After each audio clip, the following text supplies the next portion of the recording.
Hello and welcome to Navigating. Let's get straight into it. What's happening with Smriti Mandhana is disgusting, it's saddening, and it's beyond words for me to describe. I'm not talking about her personal life, I'm talking about the reaction that has erupted on social media in India. It saddens me, it makes me lose hope in people.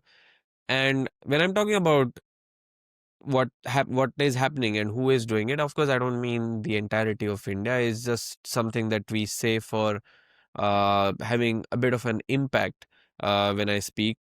So there are a lot of memes and comments that are being flying out, and I'm going to mostly talk about Instagram because I am on Instagram, while Vedant, one of our co-hosts, will talk about X and what's happening there. It's far worse, I think.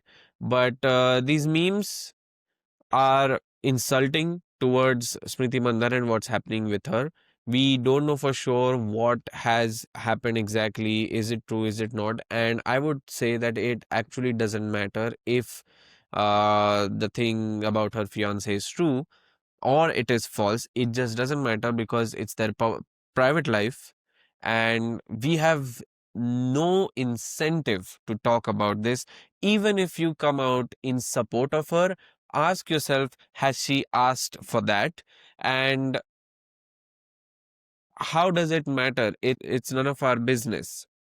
So uh the way we have treated her, and she's not even just a celebrity on social media, she's actually an athlete who represents India in cricket. A month before all of this, she reached the highest peak of women's cricket, I would say cricket in India, because she won us the World Cup with the team. They defeated Australia, which is definitely the most dominant team in women's cricket right now. They beat a very good South African side in the final. And what saddens me even more about how we are and who we are right now as a country on social media or within the social media context is that she gained more popularity from what has happened with her in her private life, which is very disheartening compared to how much popularity she got after winning a World Cup, which the men's team, by the way, hasn't been able to do since 2011. People who have been posting memes about her, about content about her, whatever it is. If you are a supporter of her, I would say just don't, because it's not helping anyone and it's not your business to do it. If you're not, and if you're just making fun of the situation, you are a desperate loser. And I have come across this content that is making fun of her, that is judging her attractiveness, that is talking about her attractiveness, that is talking about, how her fiance fumbled her. Like, what is that? What is that? Like, are men supposed to take what, like, catch women? So just think what you're talking about on social media. Just think about it. Not everything is just going to be let go under the mask of humor, which is a real case, by the way. You can't actually judge people's opinions on social media because that is disguised as humor.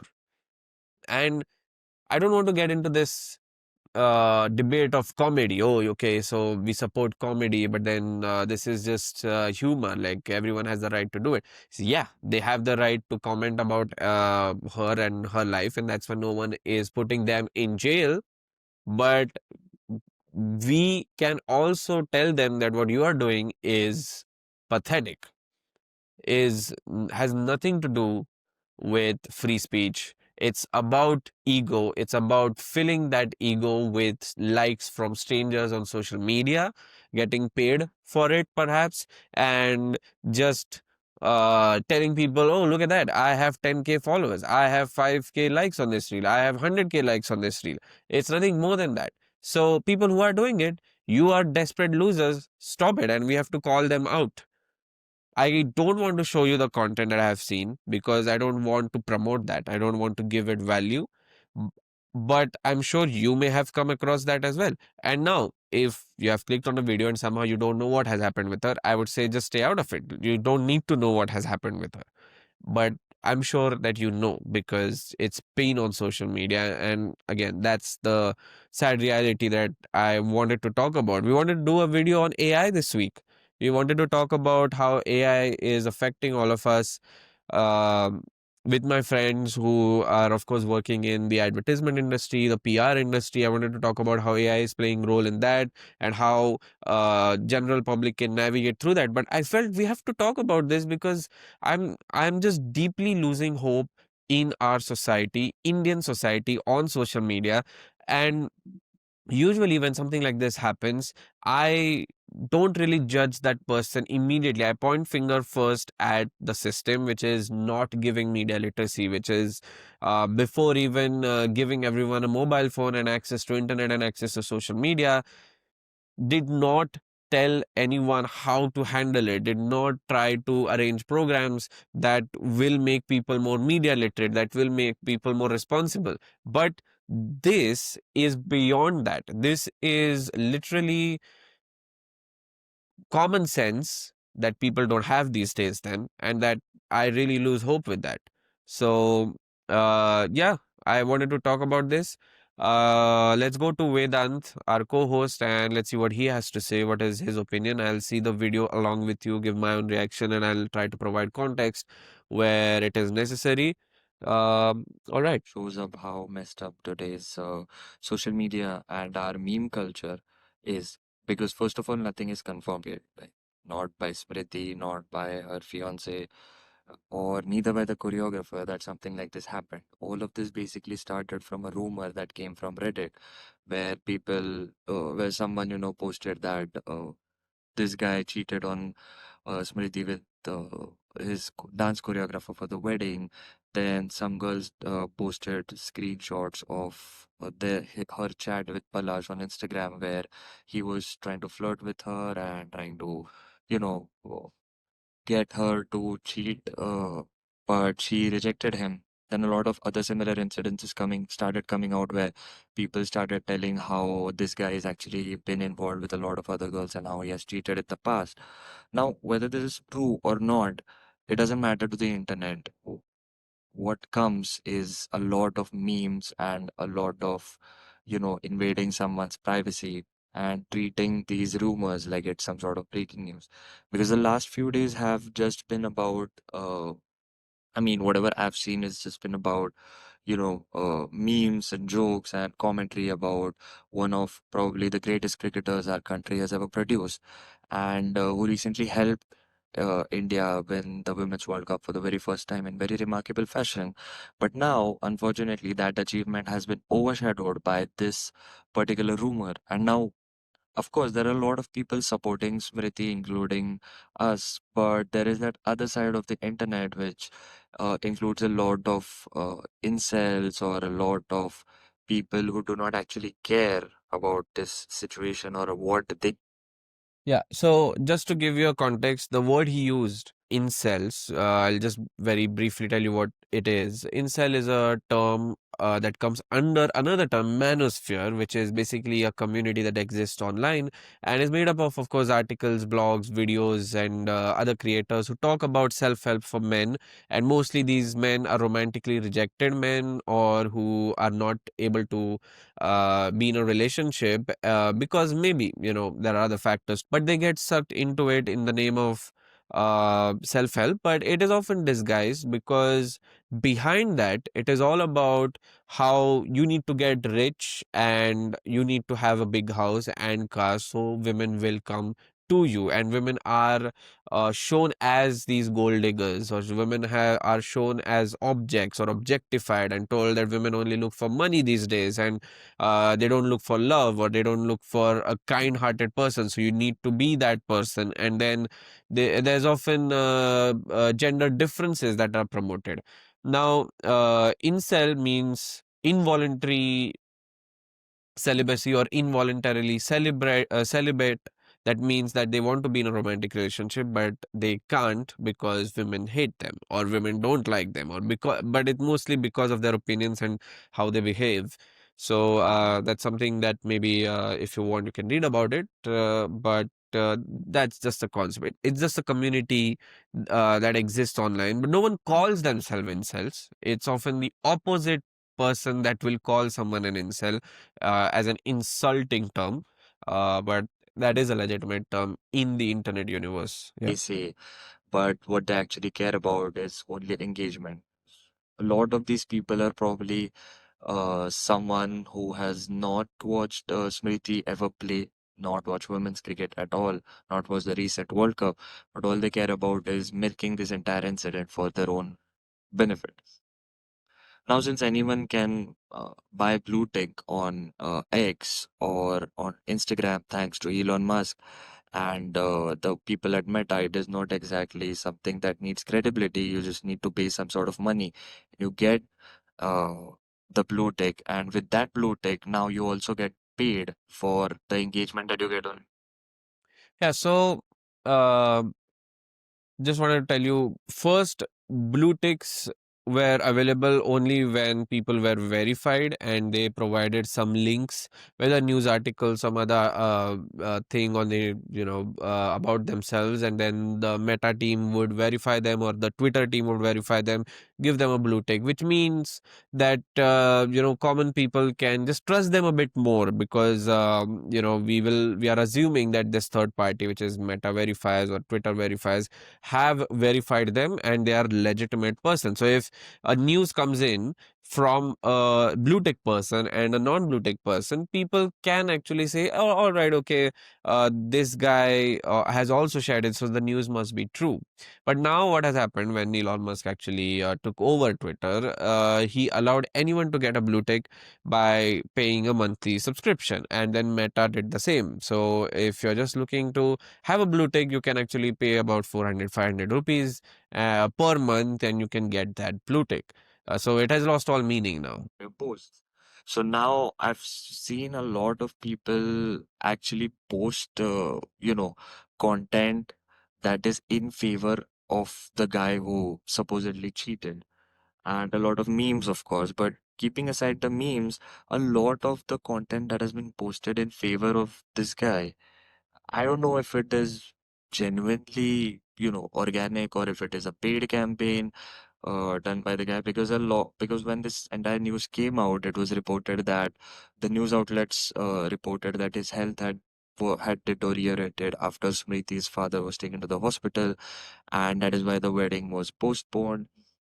Then later it turned out that he had acidity, and all of that, just seemed staged. And so all of this content that is very eerily similar is also something that, seems like it is being done for to keep him in a positive light and for him to save face. But again, I don't know if it is paid or if it is actually what these people genuinely think, because it doesn't matter what people think. All they care about is engagement. All they care about is how many people like their posts or comment on their posts or reshare it. So that is what they do. They post these controversial takes or they post content in support of this guy because they know that a lot of the manosphere community, people who hate women and people who believe in that Sigma male mindset, are going to like this, and a lot of people are going to fall bait for this and try to defend Smriti, but in the end, it is just going to benefit the person who posted that content because they do not care about what kind of message it gives out or what kind of impact it has. And they only care about their community. And a lot of this, I've seen this happen recently when our cricketers of our male team, Yuzvendra Chahal and Hardik Pandya, they were accused of cheating on their wives.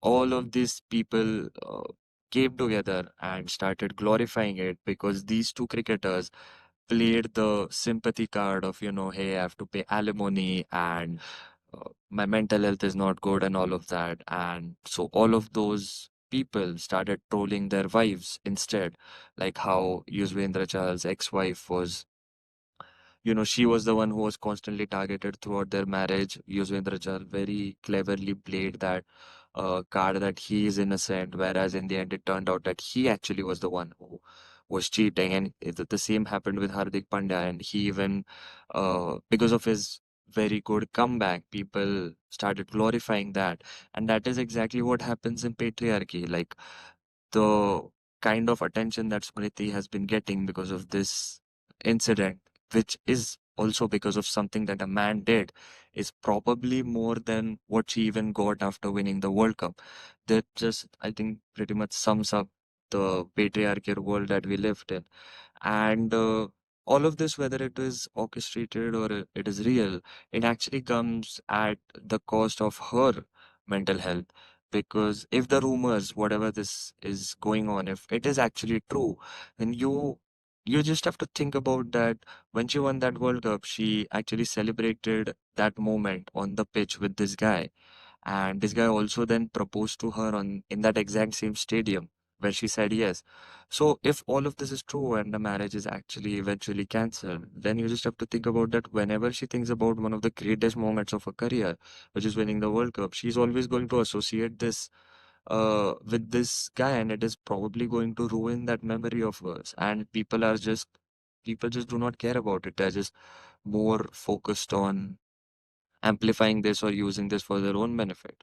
Now, I also want to, highlight something that happened, which has probably not that got that much of attention, which is, Jemima Rodriguez. I don't know if you have read this or not, but she actually cancelled her Women's Big Bash League contract, so that she could stay here and support Smriti, which is a pretty huge thing for any cricketer to do.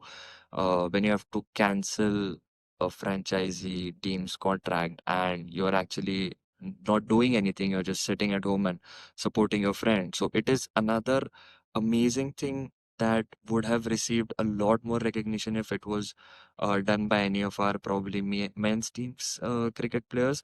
But I feel that Jemima also deserves that sort of appreciation and respect for whatever she has done, and I hope that it eventually is highlighted more.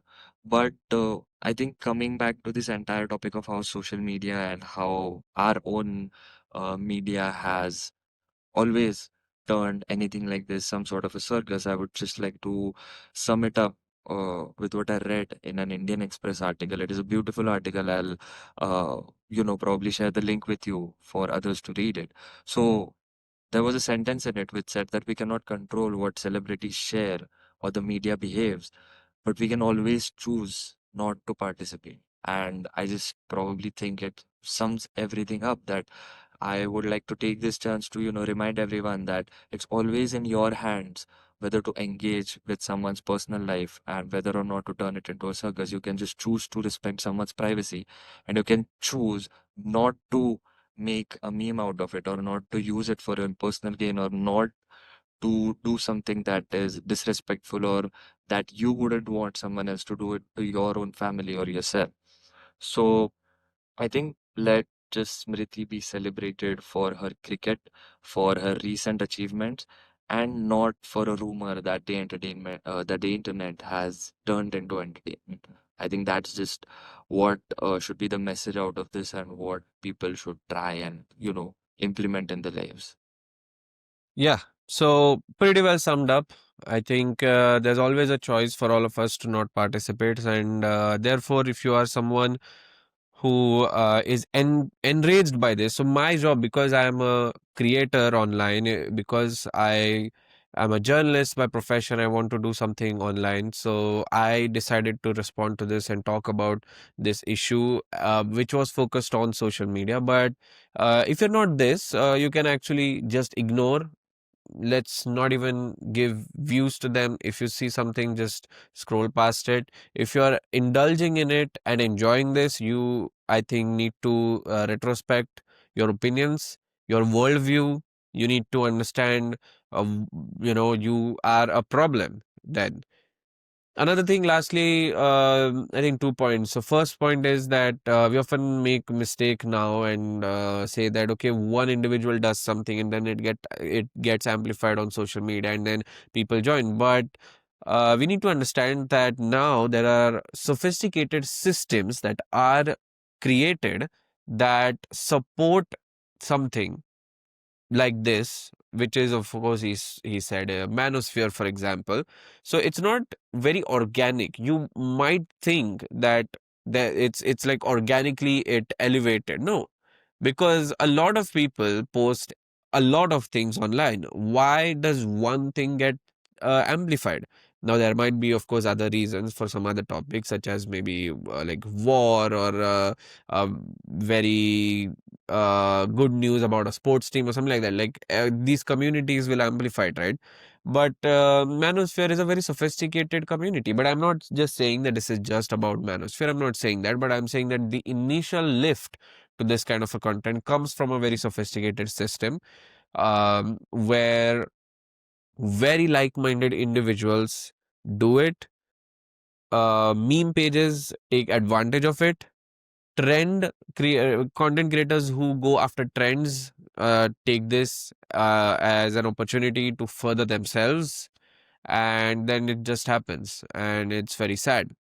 Lastly, Zui, one of our co-hosts again, so she couldn't send me the video, but I spoke with her about this, and being a woman, I wanted her perspective as well, like what happens when she's online as well, and can she give that kind of a perspective to us? So her point was one where in this country still, and of course a large part of the world still, a woman is appreciated for something, but then her popularity or the judgment about her life often comes from something that a man does to her. And Smriti Mandhana is a very good example of it, what has happened with her, repeating again that she won the World Cup, she scored runs in the World Cup, she led from the front. She is the second best from my perspective, from me, second best player India has produced recently. She is well respected in the cricket community, in uh, international cricket community as well. But the amount of views she received is tenfold to how much she received when she won the World Cup, and that's the sad part of it. So yeah, this was today's episode. We couldn't do a podcast together often. Usually, every Saturday we do a podcast, and as I said, we were going to do it for AI, but we felt it's not the right time. The right time is to talk about this and tell people to not amplify it even more. And I know that me talking about this will also have a counter effect, because I am also amplifying this subject. But I think that's my job to just talk about an issue about media and information, how it affects us. And this is what this channel is all about, helping the viewers to understand how or what steps they can take to navigate this information and media ecosystem in a better way, in a more informed way, and not get overwhelmed, not indulge in something that is counterproductive, and understand how these systems work, so that again you can make informed decisions, you can take more better decisions in your life, for the community and for the society and for the country as well. So all right, thank you for watching. Until next time.